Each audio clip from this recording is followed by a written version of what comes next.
pessoal, olá Rose. Olá Pitico, olá pessoal. Gente, nós vamos conversar hoje sobre uma pauta pertinente ao videocast, que é longevidades, que é a questão do nosso envelhecimento.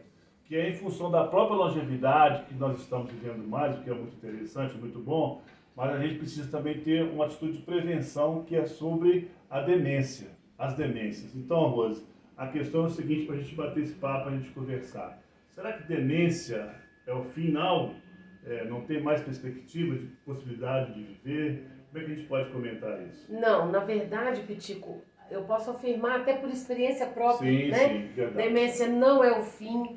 Depois de um diagnóstico de um quadro demencial, que na verdade, eu acho importante trazer aqui, Pitico, segundo a OMS, tem mais de 100 tipos de demência, né? E no mundo tem mais de 50 milhões de pessoas com algum tipo de demência e, na verdade, a partir de 40 anos.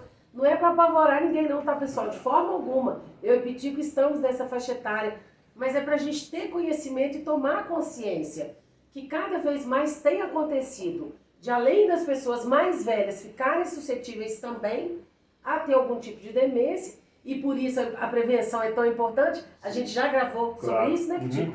Também pessoas com um pouco menos de idade também têm sido acometidas. Só a título de ilustração para vocês, e é interessante, vamos dizer assim, uma dica cultural do cinema, tem um filme, né, colocado para sempre a Alice, que coloca muito essa situação. É claro que não vou dar spoiler aqui, que vocês vão ver o filme daqui a pouco, né, Sim, que coloca a questão do diagnóstico da doença de Alzheimer com menos idade, com 45, 50 anos de idade. E certamente é uma questão decorrente dessa longevidade do nosso envelhecimento. Então é isso que você falou, Rosa, é muito interessante, a prevenção. E aqui, o que a gente quer colocar, chamar atenção para a situação e também de medidas práticas de prevenção para a gente prorrogar ou até mesmo, a gente não sabe o que pode acontecer, mas como diz os estudiosos, né, que a gente bate aqui também, a questão da alimentação, da prática de atividade física, exercícios cerebrais e tudo mais.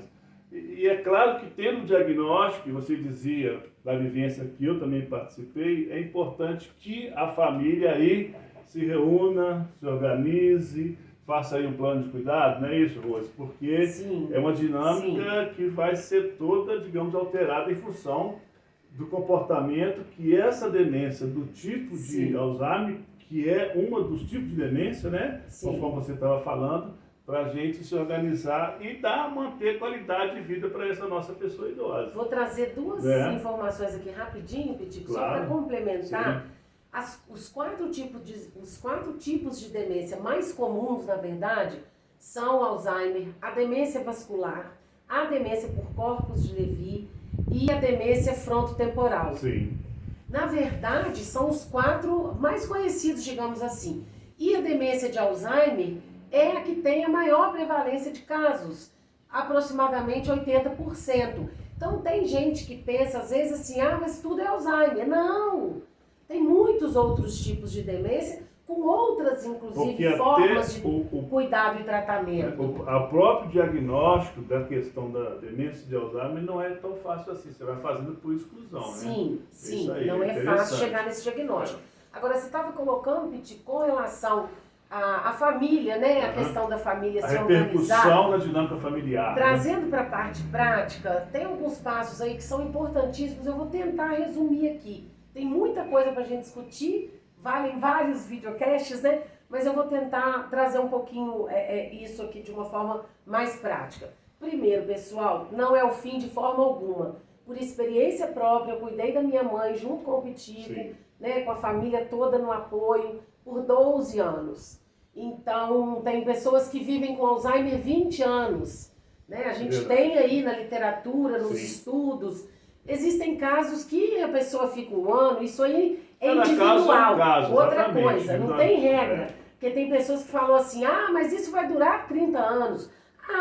Um ano a pessoa já morreu. Não existe isso não, tá? Cada pessoa tem a sua individualidade, sua história de vida, seus hábitos, os hábitos, né, que foram durante a vida toda. Então, o que é para um não significa que é para todo mundo. Mas, estatisticamente, né, Piti, existe aí essa previsibilidade. No caso do Alzheimer, que a gente acaba falando um pouco mais, né, de ter essa perspectiva aí de até 15, 20 anos de vida. Então, gente, pensa bem um familiar ou um amigo ou uma pessoa, um paciente, alguém que você vai estar participando dos cuidados, né?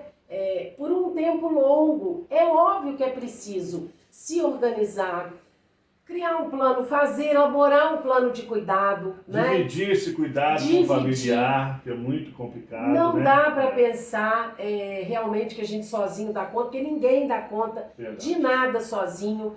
Num caso de demência é preciso do acompanhamento médico, é preciso do acompanhamento muitas vezes de outros tipos de terapia. Na medida do possível, uma equipe, né, Rosinha, multidisciplinar, vários aspectos da saúde. Gerontólogo, geriatra, neuropsicopedagoga, né? Claro. Também falando do meu trabalho. E na verdade, assim, existem casos que precisam de fono, de nutricionista, por isso que é individual. E tem uma questão interessante, desculpa te cortar, porque a gente vai percebendo na experiência própria e na literatura que com o progresso, digamos assim, da evolução dessa autonomia e independência que a pessoa acontece por conta do diagnóstico, da doença em si, você tem fases alteradas desse cuidado. Sim, né? sim. Até a gente ter aí, como é uma doença neurodegenerativa, inexorável e que leva à finitude, então acho que é importante a gente compartilhar que precisamos estar atentos, você sempre fala isso, né, Rose?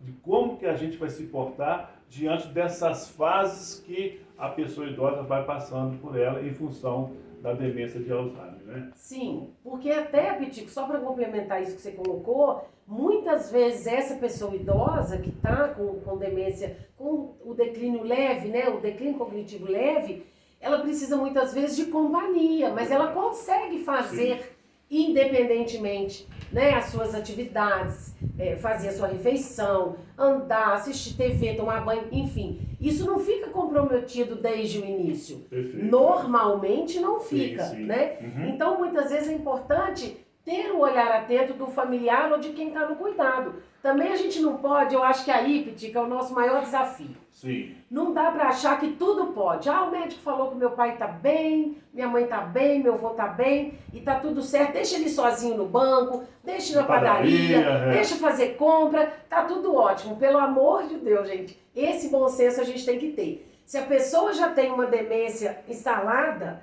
não dá para deixá-la fazer tudo sozinha. Algumas coisas dá, outras não. E eu acho que aí vale muito, Pitico, esse acompanhamento profissional. Além da família ter que conversar, se organizar, pensar quem vai ajudar nesse cuidado, tem ou não condição de contratar alguém, não tem, quem vai poder se revezar. Isso tudo parte da família e quando tem dificuldade, existem profissionais como você, que é gerontólogo, que podem auxiliar também nesse plano de cuidados e nessa orientação familiar. Mas é fundamental realmente ter o cuidado e o bom senso. Perfeito. Gente, é isso aí. Então, agradeço mais uma vez a sua participação, a sua audiência nesse contato conosco aqui. Curta esse vídeo, compartilhe e até aí um próximo videocast. Muito obrigado pela sua atenção.